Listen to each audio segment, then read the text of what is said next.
Bonjour les enfants, c'est papa. Ce dimanche matin, je suis content et je veux te donner la clé de la persévérance.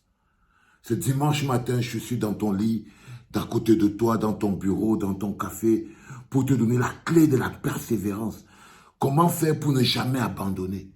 Comment faire pour rester debout? Parfois, vous abandonnez, mais vous ne savez pas. Comment faire pour ne jamais s'écrouler?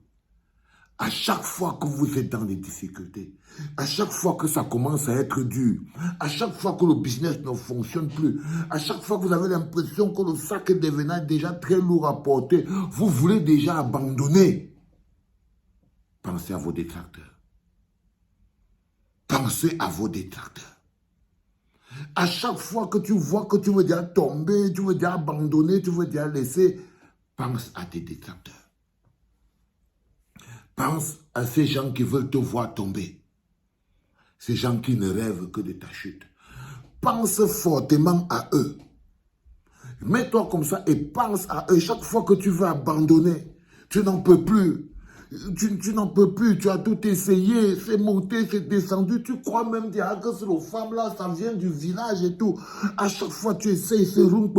Tu cherches le carburant qui va te permettre de continuer d'avancer. Imagine, pense à tes détracteurs. Pense à ces gens qui ne rêvent que de te voir tomber. L'idée, seulement, te donnera l'énergie nécessaire pour te maintenir debout. Pense à tous ces gens qui secrètement, au fond te saluent. Te saluent, mais pense au fond de leur cœur qu'ils espèrent que c'est la dernière poignée de main qu'ils vous donnent. Il est important que vous sachiez rester debout et il est important que vous le compreniez. Quand je suis ici à la clinique, par exemple, quand vous me voyez, il y a des podcasts que je fais en pensant à mes détracteurs. Quand je m'habille, je porte mes habits, je sors, je pense à mes détracteurs. Je me mets un peu de parfum, je me dis, le gars, il est beau quand même. Quand je marche devant ma caméra comme ça, tac, tac, quand je me lève, tac, et que je déploie mes 1,90 m, soit 85 kg, svelte, que du muscle, pas le moindre grain, quand je me mets debout, tant, c'est parce que je pense à mes détracteurs. Et quand je pense à eux, je me déplie. Et ils me voient dans toute ma splendeur. Il faut penser à vos détracteurs quand vous voulez abandonner. Parce qu'il n'y a que eux qui seront contents et que vous n'êtes pas là pour leur faire plaisir. Parce que vous n'êtes pas là pour faire plaisir à vos détracteurs. Parce que le seul fait que vous pensez seulement que ça va leur faire plaisir de vous voir tomber. Le seul fait que vous soyez seulement en train de penser dans votre tête qu'ils sont derrière la porte en train d'attendre de vous voir chuter va vous maintenir debout. Pensez aux railleries. Pensez aux railleries et aux moqueries. À chaque fois que tu vas abandonner, pense aux railleries, aux moqueries, aux détracteurs, à ceux qui rêvent de te voir échouer. Ils sont le carburant de ta réussite. Ce sont tes détracteurs, ceux qui rêvent de te voir échouer, ceux qui rêvent de te voir tomber. C'est eux qui sont le carburant de ta réussite. Parce que c'est eux qui sont même la machine qui pousse ta détermination à vouloir toujours aller un peu plus loin pour leur démontrer qu'ils n'ont pas la clé de ton destin. Leur volonté ne peut pas influencer ton destin. Ce sont vos détracteurs qui sont le carburant, les petits mi-sorciers qui font derrière, le petit rampampam, le petit commérage et tout. Il faut juste que vous en soyez conscients. Quand tu te retrouves face à une difficulté et que tu vas abandonner et que c'est compliqué, pense à ceux qui veulent te voir chuter. Imagine leur visage. Imagine leur visage. Et tu vas sentir toi-même comment tu te lèves comme dans un film.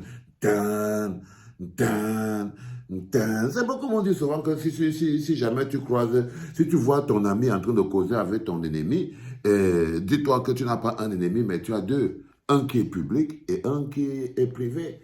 Un qui s'assume et l'autre qui ne s'assume pas. Eh oui, ce sont des petits codes comme ça. Il y a du mal dans la rue comme ça. Tu croises ton combi avec quelqu'un qui n'est pas ton combi. C'est-à-dire que tu croises ton ami avec ton ennemi. Sache que tu as deux ennemis. C'est le carburant. Sache que tu as deux ennemis. Un qui s'assume et l'autre qui ne s'assume pas. Et si jamais tu veux rester debout, quand c'est déjà compliqué et que tu vas tomber et que c'est dur, pense à tes détracteurs.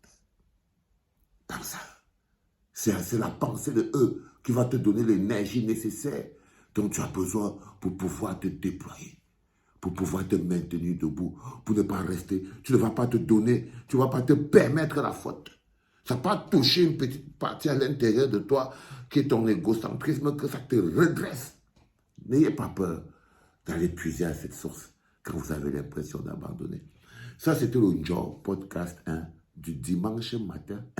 Tu es dans ton lit, tu regardes, tu es en train de voir si tu vas sortir du lit ou pas. Ceux qui sont en Europe, voilà un podcast que vous allez regarder tranquillement, étant dans le froid, dans le lit. Bon, envoyez-nous des petites photos de vous dans votre lit, sous le froid, en train d'écouter ce podcast dans le bonheur, douillet, cocor et tout. Regardez, il y a les couples qui regardent le podcast de 8 heures ensemble dans le lit. Pour eux, je vous fais une spéciale dédicace à tous les couples qui regardent le premier podcast dans le lit. Je vous fais une spéciale dédicace. Ok les enfants, c'était papa.